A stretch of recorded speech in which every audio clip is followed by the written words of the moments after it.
Hello, hey y'all. Happy Monday. So we have lots to get into this week, moving forward, of course, in Psalm 91.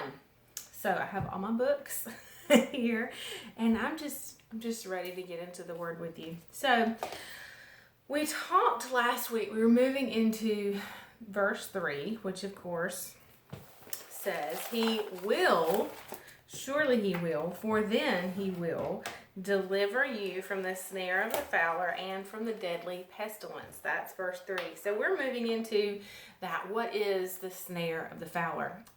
Just to kind of recap a little bit, I won't redo all of that from Friday. But a fowler, by definition, is one who hunts windfowl. It's different, just wording information. So one who hunts windfowl, hunting birds. And the snare is the trap. And so we're going to talk about those things this week. First, I want to go to 1 Peter 5:8. On Friday, we talked about that lion, an enemy of yours who roams about like a lion in fierce hunger, like a lion in fierce hunger, seeking someone to seize upon and devour. And that's 1 Peter 5:8. So we are told, and this is Peter writing, he says, "Be well balanced, temperate, and sober of mind. Be vigilant and cautious at all times." I would propose to you, I would offer that being cautious at all times, being sober of mind, temperate and vigilant, cautious at all times, could we relate that to dwelling, abiding, having our abode, making our home in the secret place of the Most High, that we would remain there, that we would stay and abide, that we would lodge? Remember all of those things we talked about from Psalm 91:1.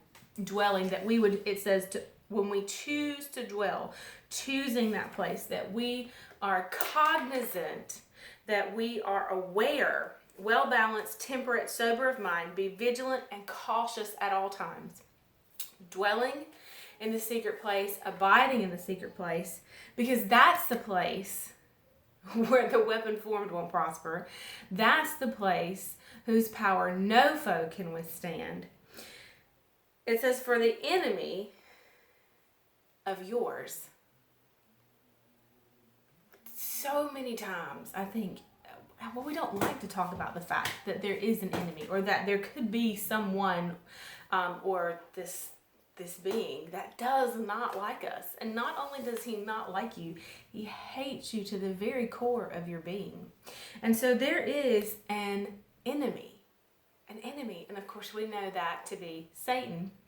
The devil here roams around like a lion, roaring in fierce hunger, seeking someone to seize upon and devour. And so in my notes, I have these words underlined, circled, starred, and defined. So seeking someone to seize upon and devour. Seeking. He's looking. He's hunting someone to seize or surprise upon, to seize or surprise, and devour, destroy. Which John 10:10 tells us that the enemy of ours, who is the thief, we're going to spend some time in John 10 this week. That thief comes only to kill, steal, and his end game is destruction, to devour and destroy. Okay, so seeking someone, hunting someone to seize upon and devour. Well, hunting, of course, goes back to the fowler. That the fowler is one who hunts birds, who hunts windfowl, actually seeking, hunting someone to surprise and destroy. Roams about like a lion, conducts himself like a lion, or as a lion would.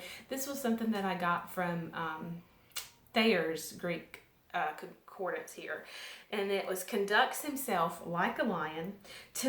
This was really interesting. So I want to make this note before we sign off for today.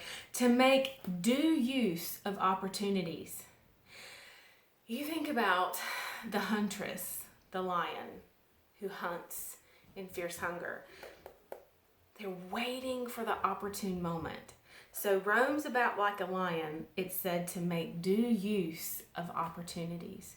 So Lord, I thank you today that you give us eyes to see and that you would speak to our spirits and that you would reveal the plans of the enemy to us, God, that you would speak to us, that you would keep us, Father, and that you would protect us and that we would have a sober mind, a temperate mind, and that we would continue to dwell in that secret place where we are safe and protected. In Jesus' name, I'll see you tomorrow. Bye, y'all.